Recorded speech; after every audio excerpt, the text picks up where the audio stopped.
Hello, vamos lá. Estamos quase.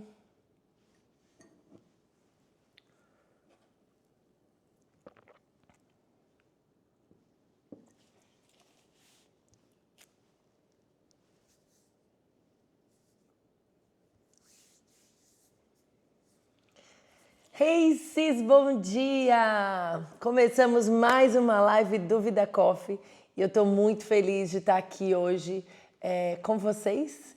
A gente está no terceiro episódio da live Bem-aventurados. Na verdade, essa série chama Lifestyle, Living Like Jesus. A gente fala de um estilo de vida que parece com Jesus, a gente vive como ele viveu e hoje é bem-aventuranças. Quem também ama esse assunto?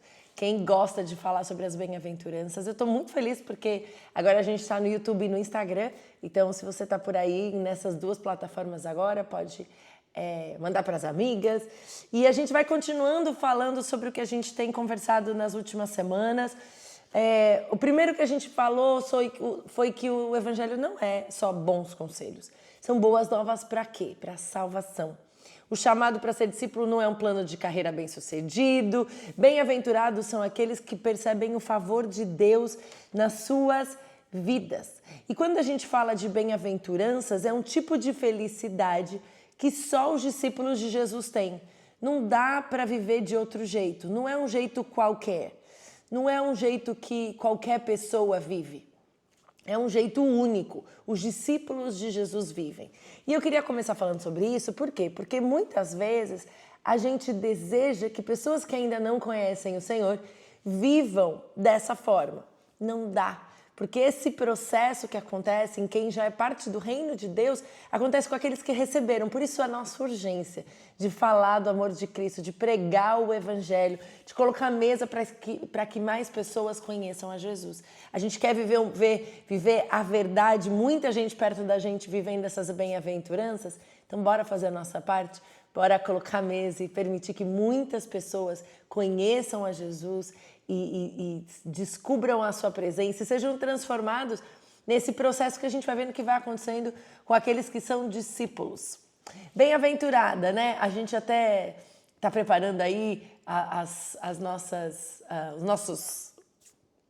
camisetas, o nosso merch da conferência do Vida Coffee, e a gente vai usar abençoada, blessed, bendecida e beni. Em quantos idiomas você sabe falar a palavra abençoada? Eu fui aprendendo. E é por quê? Por que eu quero falar sobre abençoada? Sobre as bem-aventuranças, aquele que recebe o favor de Deus. Porque é um jeito diferente de viver. É um jeito daqueles que são aprovados por Deus. E aí fica a minha primeira pergunta para você. Você é aprovada por Deus ou você busca a aprovação de pessoas? Será que eu e você muitas vezes estamos sendo impulsionadas a buscar a aprovação das pessoas? Quantas vezes eu perdi tempo buscando a aprovação de pessoas? Quantos relacionamentos machucados através de uma busca de tentar ser aprovada por pessoas? Nós devemos ser aprovadas pelo Senhor. E é sobre isso que a gente vai falar hoje, as bem-aventuranças. São aqueles que têm uma alegria maior do favor de Deus, porque receberam um favor, por serem aprovados por Deus. É um caminho que a gente vai fazendo junto.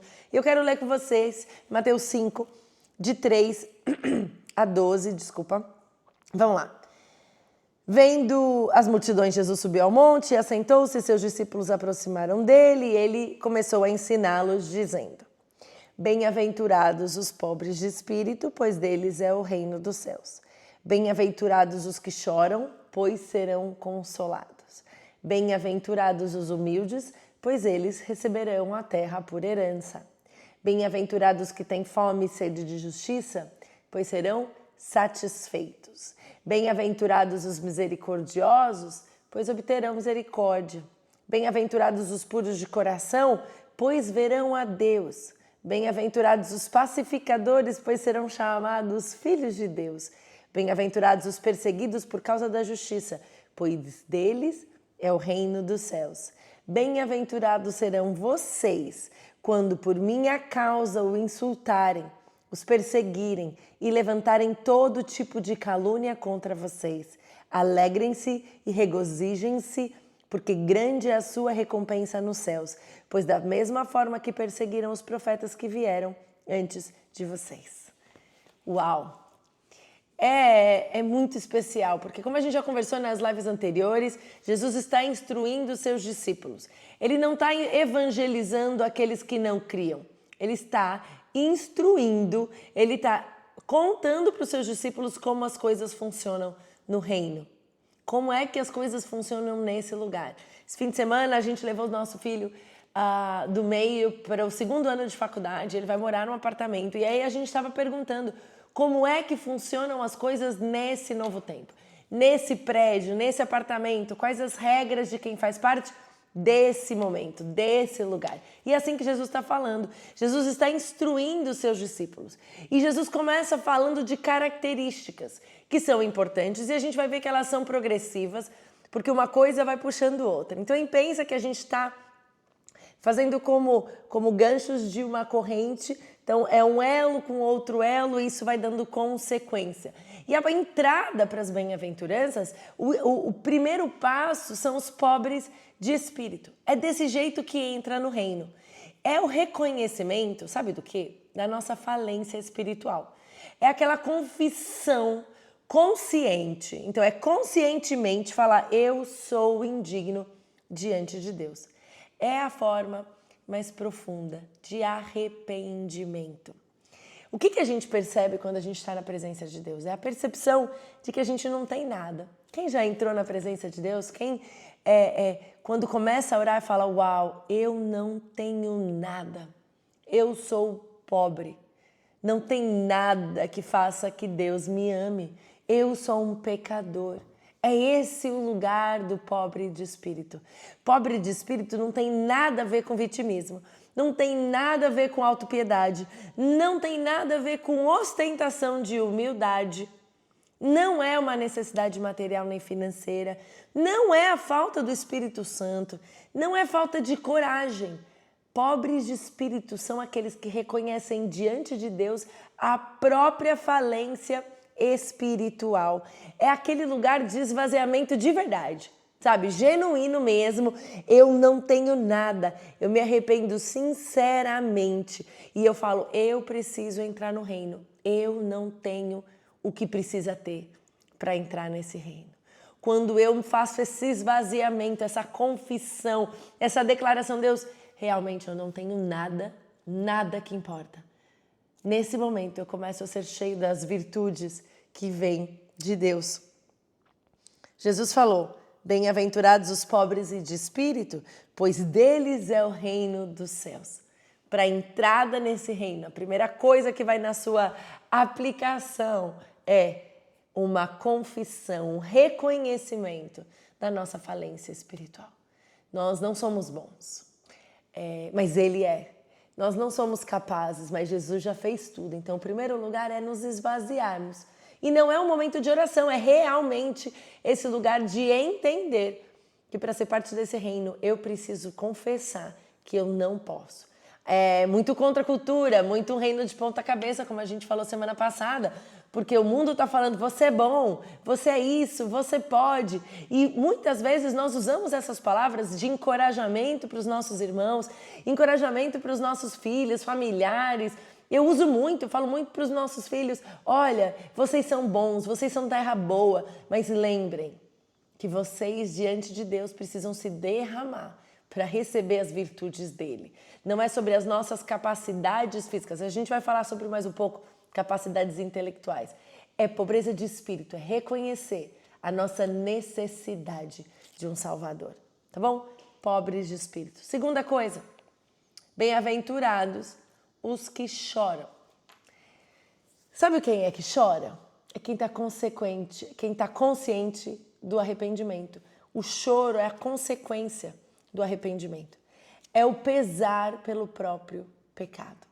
Conversei com uma amiga outro dia e eu falei para ela, é lindo ver o processo de Jesus na sua vida, porque eu tenho acompanhado o quanto ela tem se arrependido genuinamente de coisas que ela sabia que ela não deveria fazer. Ela tem buscado ao Senhor e ela fala, Érica, mas eu continuo errando muito. Eu continuo falhando muito. E ela chora de arrependimento. É esse tipo de coração. Não é remorso. Vamos lá?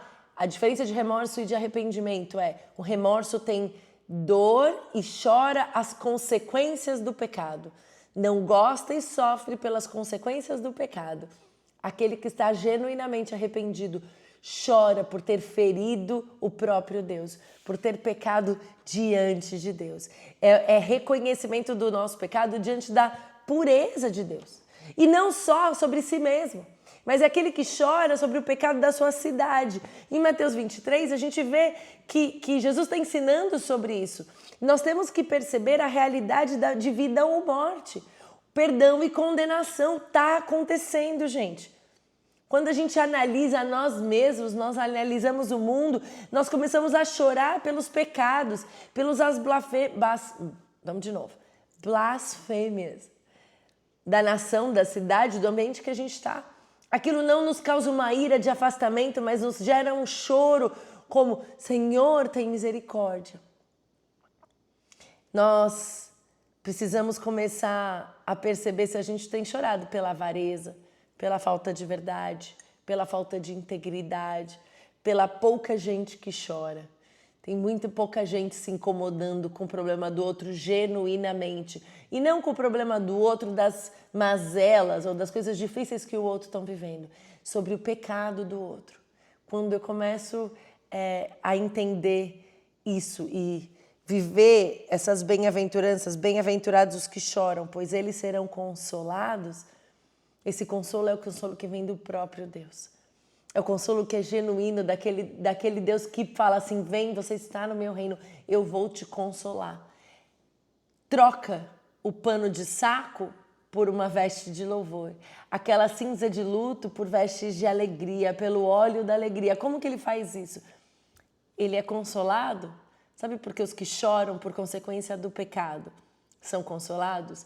Porque eles confiam que Jesus já pagou o preço do resgate pelo seu pecado. Em Marcos 10:45 a gente lê isso. Ele pagou o preço do pecado. Então eu não preciso mais chorar pelo pecado, porque o próprio Cristo já pagou. Bem-aventurados os pobres de espírito, aqueles que reconhecem que são pecadores. Bem-aventurados os que choram como consequência do arrependimento, que choram porque reconheceram quem eles são diante de Deus. Bem-aventurados eles, porque eles serão consolados, eles vão aprender que o Salvador já pagou o preço do resgate deles. O preço que eu tinha que pagar pelo meu pecado, Jesus pagou. É ou não é uma boa notícia de salvação? Tá com o seu café aí? Vamos continuar? Terceira bem-aventurança. A gente falou da primeira, que a consequência é a segunda, e a terceira também é sobre isso. Jesus falou assim, bem-aventurados os humildes, pois eles receberão a terra por herança. A palavra em grego de humilde ou de bem-aventurados os mansos é praus. E sabe o que significa essa palavra? Gentil. Então, quando a gente fala sobre essa bem-aventurança, a gente não está falando sobre fraqueza, mas a gente está falando sobre poder, sobre controle. A gente não está falando sobre quem não tem personalidade. A gente não está falando sobre quem é medroso, quem é indeciso, quem é inseguro, nem como mansidão, como uma característica de personalidade, como uma pessoa amável. É diferente do pobre de espírito. Os mansos, os gentis, os humildes, são aqueles que têm um desejo consciente de pôr o interesse do outro na frente do seu. Ser manso, de acordo com o que Jesus está falando, esse lugar do bem-aventurados os humildes, os mansos, são aqueles que são generosos, são gentis. Generosos na gentileza, o outro importa mais que a mim mesmo. Lembra? Semana passada eu ministrei sobre isso na nossa igreja. Uns aos outros, submissão uns aos outros. Mansidão, ela é vista não só na relação com Deus, mas ela é vista na relação com o outro. A diferença do pobre de espírito, o pobre de espírito declara diante de Deus que não tem nada. O manso, ele além de, porque é consequência, lembra? Ele entra pobre de espírito, ele chora pelo pecado e então ele começa a se relacionar com o outro, entendendo que as necessidades do outro vão na frente das minhas. Gente, estamos falando de um lugar do reino, de gente que imita Jesus. Nós não estamos falando com muito cuidado, não manipule as coisas. A gente não está falando sobre pessoas que não cuidam de si mesmas. Pelo contrário, aquele que cuida de si mesmo pode cuidar dos outros. Aquele que sabe quem é em Cristo, então pode pôr os interesses dos outros. Não é uma fuga da sua realidade, mas é a consequência de quem é parte do reino. Quem está imitando ao próprio Jesus. Jesus falou em Mateus 11, 28 e 29, assim, eu acho que vocês sabem bem esse texto. Venham a mim, todos vocês que estão cansados e sobrecarregados, e eu lhes darei descanso.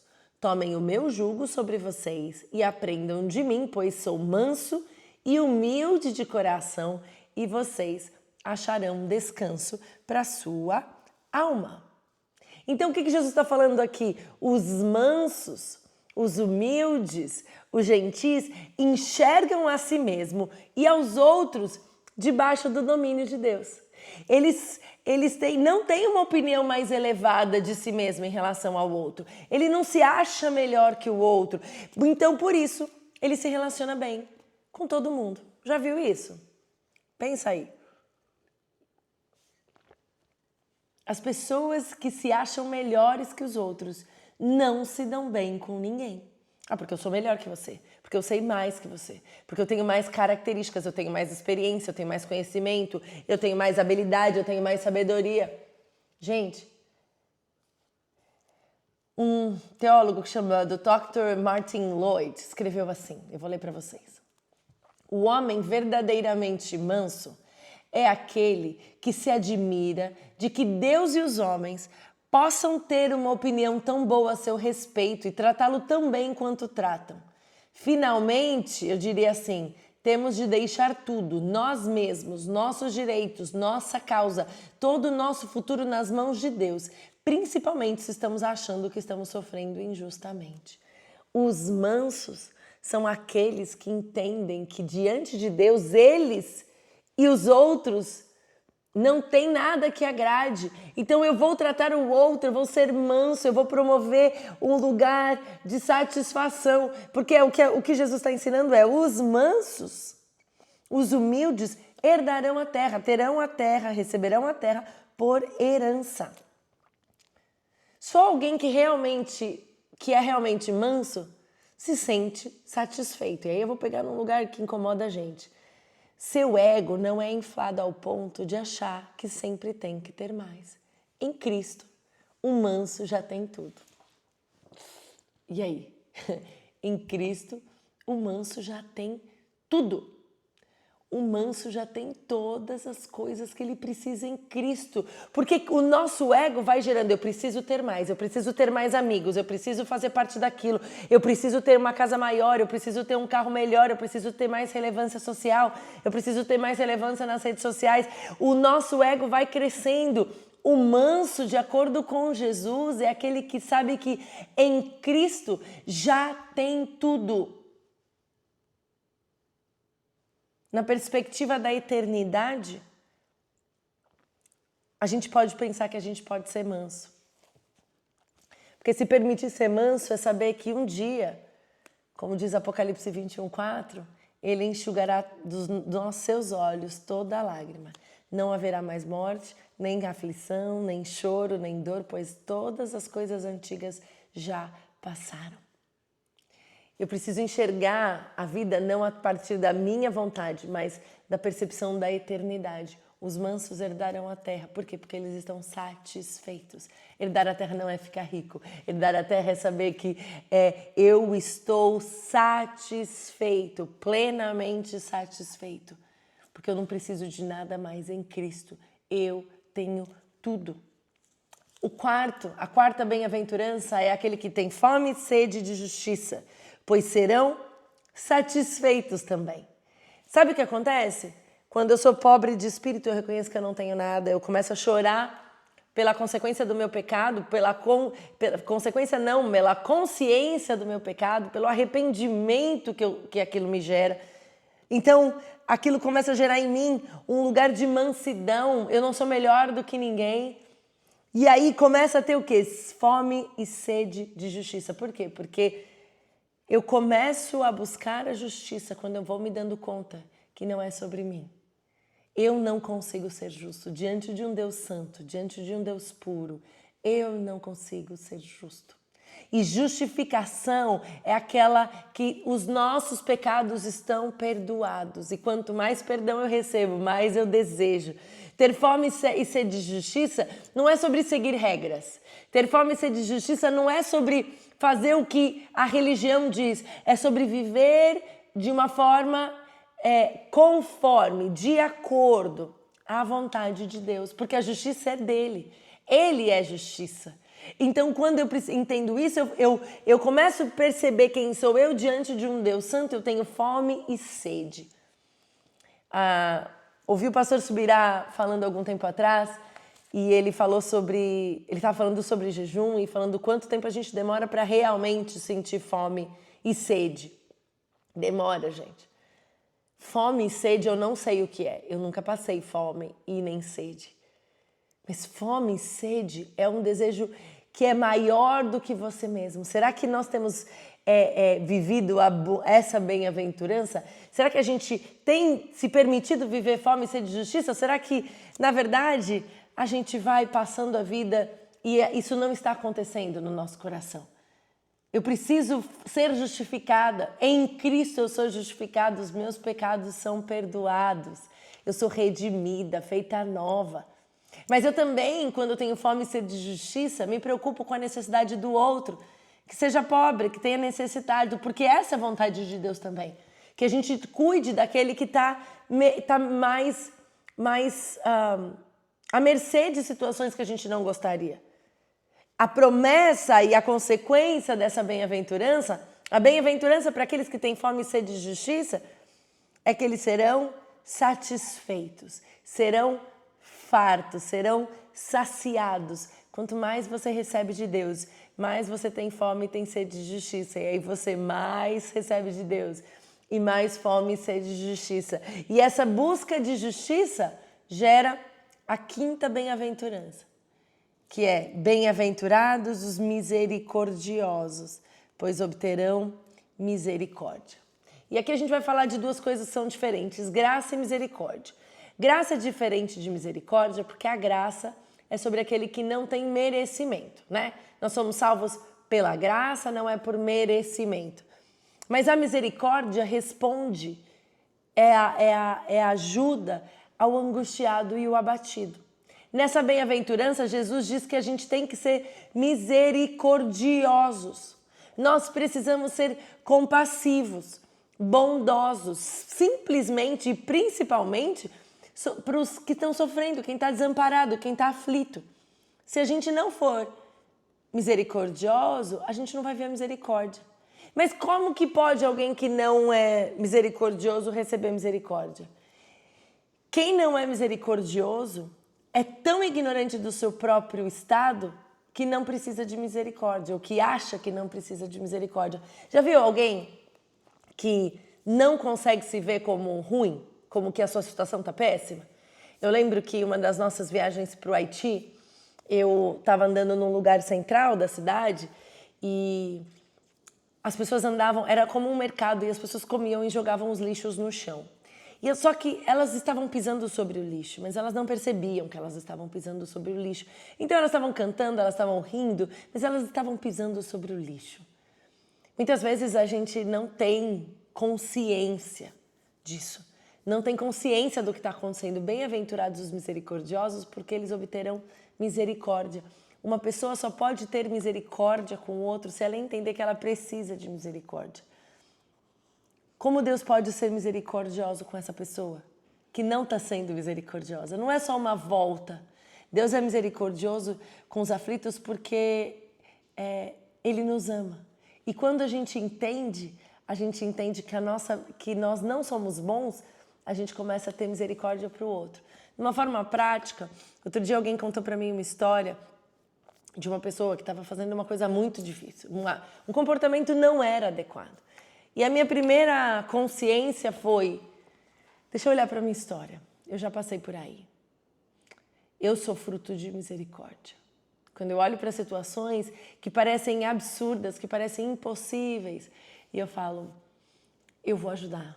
Eu sou parte da resposta, porque eu sou fruto de misericórdia. Quando a gente reconhece a graça de Deus pela nossa vida, que não é sobre merecer, mas a gente reconhece misericórdia, assim, estava ruim pra gente. Não é só sobre eu não merecia. Eu sou um deles. Eu sou daqueles que são desamparados muitas vezes, aflita na minha situação. Não só numa questão de... a gente normalmente pensa nisso, aquele que está passando ou por uma enfermidade muito grande, ou por uma doença muito séria, ou por uma falência financeira. Eu não estou falando disso, eu estou falando da nossa consciência moral, muitas vezes. Tenha misericórdia daqueles que estão ao nosso lado. Só consegue ter misericórdia aquele que entendeu que também é um deles, que também é fruto de misericórdia. Quando a gente demonstra misericórdia, a gente alcança misericórdia. Eu vivi essa experiência. Um dia, num aconselhamento, eu tinha todo um discurso bíblico para falar. E o Espírito Santo falou para mim, a misericórdia foi derramada sobre você, derrama sobre essa pessoa. Quero te encorajar. Você é fruto de misericórdia. Derrame misericórdia sobre as pessoas que estão ao seu lado. E sabe, quem vive isso tem a próxima bem-aventurança, que é bem-aventurados os puros de coração, pois eles verão a Deus. Na linguagem bíblica, o puro de coração fala sobre o coração como centro da personalidade. Essa bem-aventurança está falando para a gente que é indispensável ter um coração puro para ter comunhão com Deus, para ver a Deus. Não é sobre a bênção especial daqueles que são muito inteligentes, que têm uma capacidade intelectual enorme, que têm emoções equilibradas. A gente acha que aqueles que verão a Deus são aqueles que fazem tudo certo. Pureza de coração não é sobre observar regras religiosas, mas é para a gente olhar para o nosso próprio coração e fazer perguntas incômodas para nós mesmos. Estou com uma lista aqui, bora? Em que você pensa quando a sua mente fica no ponto morto? Quando você não está pensando em nada, você está pensando em quê? Quando você fica sabendo de um caso de uma pessoa que traiu a outra, que passou a perna em outra, isso te causa o quê? Satisfação? Independente do grau de problema que teve? Você gosta de humor negro, ainda que seja muito engraçado? A que você se dedica com fidelidade? O que você deseja mais do que qualquer outra coisa? Que coisas e que pessoas você ama? Até que ponto as suas palavras e as suas ações são o diagnóstico do seu coração? Ou até que ponto as suas ações e as suas palavras são uma fachada, uma máscara, para esconder o que tem no coração? Os puros de coração, Jesus está falando assim, que o nosso coração tem que ser limpo, sem mancha, puro. Porque vai chegar um dia, em 1 João 3,2, a gente lê, vou ler com vocês. 1 João 3,2 diz assim: Amados, agora somos filhos de Deus e ainda não se manifestou o que havemos de ser. Mas sabemos que quando Ele se manifestar, seremos semelhantes a Ele, pois o veremos como Ele é. O cristão se purifica agora porque ele... Puro é o que ele vai ser quando ele estiver no final. Nós estamos sendo santificados. Pureza é o nosso objetivo. Então, quando eu busco uma vida de santificação, o dia que tiver um novo céu e uma nova terra, o dia da restauração de todo mundo, aquele dia que Jesus voltar, tetelestai, quando Jesus consumou, ele disse, eu vou voltar. E esse dia que ele voltar, o Maranata, né? O tetelestai é quando Jesus consuma o trabalho dele na cruz. E o Maranata é assim, agora se preparem, eu vou restaurar tudo, o preço já foi pago, eu vou restaurar tudo. nesse dia nós precisamos nos apresentar com pureza no coração. Então, o discípulo de Jesus, ele não tem medo do fim. Ele anseia por essa consumação final, por aquilo que Jesus venceu na cruz ser confirmado no final. Aquele que está seguindo a Jesus sabe que esse caminho é uma preparação. Então eu não tenho medo do fim, eu quero o fim, eu desejo o fim. O reino na sua forma final, perfeita, quando Jesus voltar, ele só vai admitir pureza. Então eu preciso não ter medo desse dia, mas preparar o meu coração. Como? Como a gente voltar lá no Mateus 5. Pobre de espírito. Acabou minha luzinha aqui, gente. Vou descobrir por que aconteceu. Pobre de espírito, manso, os que choram, os humildes, os que têm fome e sede de justiça. A gente precisa entender isso. O que nós estamos fazendo? Os puros de coração serão abençoados, são bem-aventurados, são mais que felizes, porque eles já sabem que eles vão ver a Deus, porque esse coração que está sendo gerado neles puro, que se analisa e pergunta a si mesmo o que tem no meu coração, vai ser real e é o necessário, vai ser real e necessário para a entrada nesse novo céu e nessa nova terra. Quando eu percebo quem Deus é e a forma dele agir, eu começo a buscar viver uma vida de pureza, de verdade, de limpeza no meu coração. A 7ª bem-aventurança, hoje está um pouquinho mais longo, bem-aventurados os pacificadores, pois serão chamados filhos de Deus.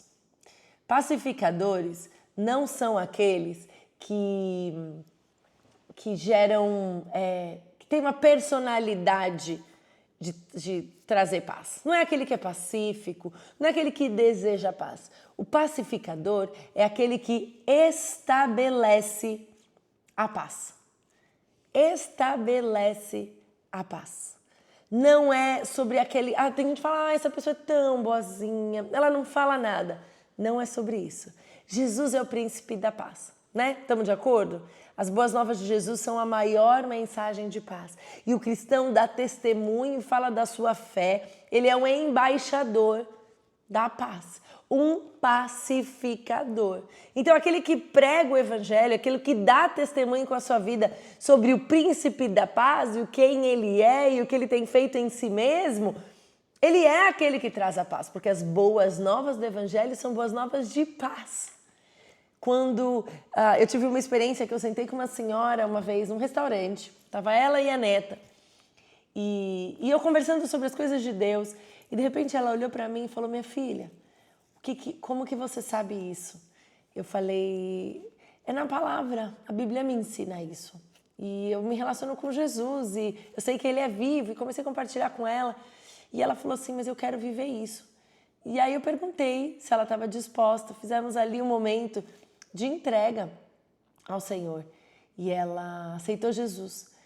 Quando eu falei sobre aquilo, quando ela aceitou Jesus como Senhor e Salvador, e eu falei que os pecados dela tinham sido perdoados, essa senhora olhava para mim e falava assim, ai, minha filha, que coisa boa, ela falava, que coisa boa eu estou sentindo. O Evangelho é paz, o Evangelho é uma boa notícia de paz. Agora, não é só sobre falar. Ser pacificador não é só sobre falar. O evangelho que traz paz para corações aflitos. Ser pacificador é aqueles que também trazem paz no meio de conflitos. Que busca soluções. Que ajuda na comunicação. E às vezes é mais fácil quando não tem a ver com você. Agora, quando é com você, como é que você se comporta? Como que você tem agido em situações de conflito? Como que você tem agido nos momentos em que você está envolvido no problema? Tiago 1,20 diz, a ira humana não produz a justiça que Deus deseja. Provérbios 15,1, a gente aprende, a resposta branda desvia o furor. A gente não deve confundir os problemas com quem a gente é, com parecer com a gente. A gente tem que não tem que estar preocupado com gerar mais problema.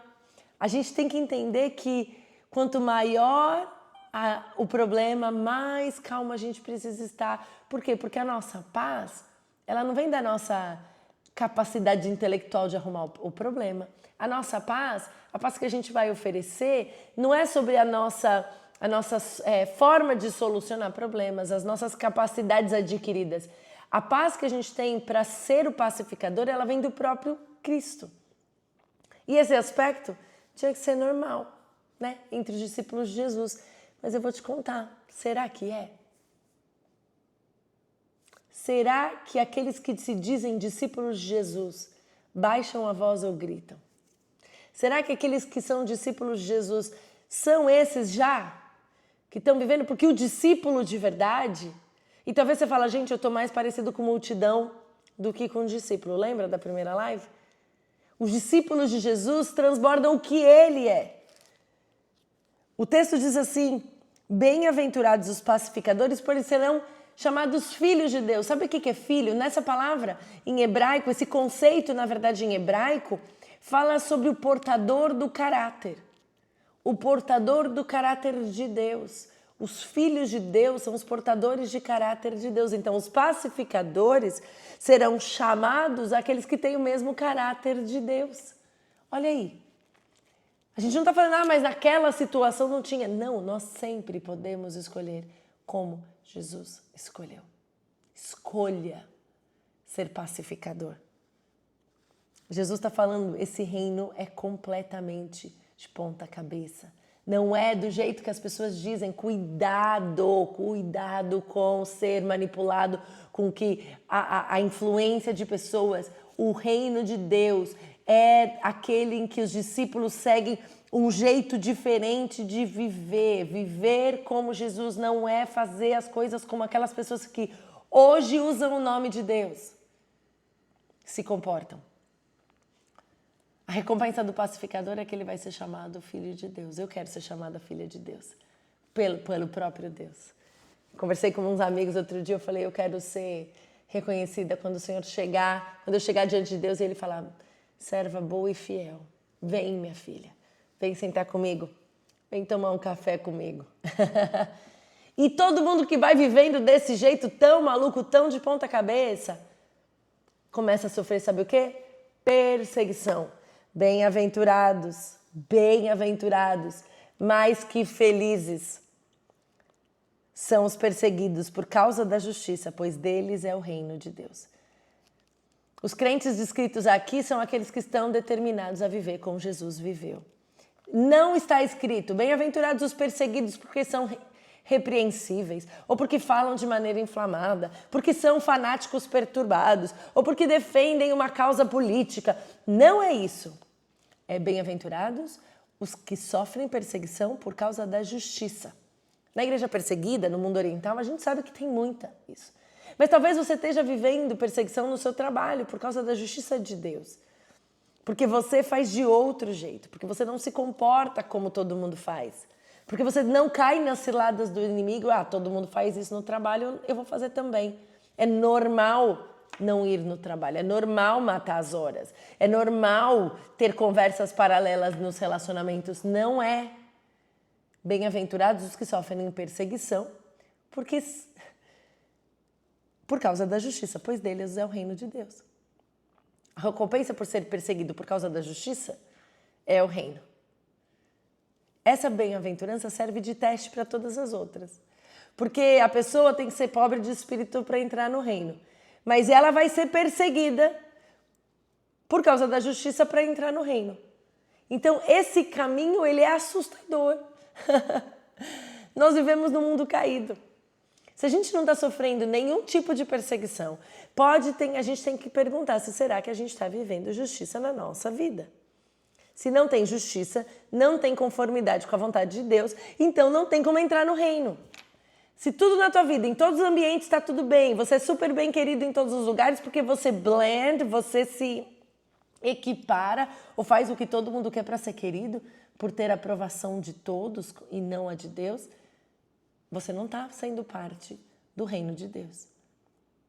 Em João 15, 18, Jesus falou assim: nenhum servo é maior que o seu Senhor. Se me perseguiram, também perseguirão vocês. Se obedeceram ao meu ensino, também obedecerão ao de vocês.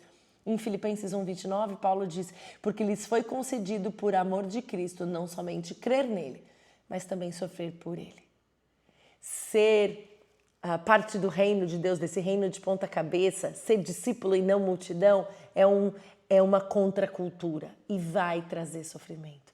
Só que é um sofrimento externo que traz alegria dentro. Nós falamos sobre isso no testemunho semana passada. A alegria que vem do Senhor é muito maior do que qualquer outra coisa. É realmente o reino de ponta cabeça. E Jesus termina essa parte, a gente vai continuar com as outras partes depois, falando assim, o versículo 11. Bem-aventurados vocês, quando por minha causa os insultarem, os perseguirem e levantarem todo tipo de calúnia contra vocês. Alegrem-se e regozijem-se, porque grande é a sua recompensa nos céus, pois da mesma forma perseguiram os profetas que vieram antes de vocês. Jesus troca o jeito de falar, porque no começo ele está falando sobre coisas mais amplas e não tão pessoais, mas ele termina essa primeira parte desse Sermão do Monte falando sobre as bem-aventuranças, sabendo aqueles que são felizes, aqueles que são alegres acima das circunstâncias porque estão em Cristo, percebem o favor de Deus e fala assim, agora eu não estou mais falando da justiça, eu estou falando de mim, por minha causa. Bem-aventurados vocês que sofrem por minha causa, que quando forem insultados por minha causa, perseguidos por minha causa. Perseguição por imitar a Jesus. A gente não está falando de perseguição por ser um mau funcionário, por ser egoísta, por ser às vezes altivo, por ser arrogante, por ser religioso, não é sobre isso. É perseguição por seguir e imitar a Jesus. E Jesus fala, alegrem-se, alegrem-se. Nós vivemos num mundo muito doido, mas nós escolhemos ser parte de um reino de ponta cabeça. E viver como Jesus é um jeito de viver, em que a nossa alegria, essa alegria que Jesus está falando, ela é além da circunstância, porque ela não depende da circunstância de perseguição, ela não depende da circunstância que me consola, ela depende do próprio Cristo. A gente pode ser odiado pelo mundo, mas a gente pode ser cheio de joy, de alegria que vem do Senhor. A gente fica por aqui hoje e eu te agradeço por ter ficado com a gente aqui. É um privilégio poder viver esse tempo no Vida Coffee. Isso aqui é a live do Vida Coffee. Essa conversa continua nas nossas mesas do Vida Coffee Sisterhood, então quero convidar você para ser parte disso. Entra lá, @vidacoffee.life. E se essa live fez sentido para você, eu queria te convidar a compartilhar. Mas vai ler a Bíblia, faz essas perguntas, converse sobre e vamos compartilhando aí a vontade de Deus e a verdade do Evangelho e a gente se vê, tá bom? Beijo, Deus te abençoe.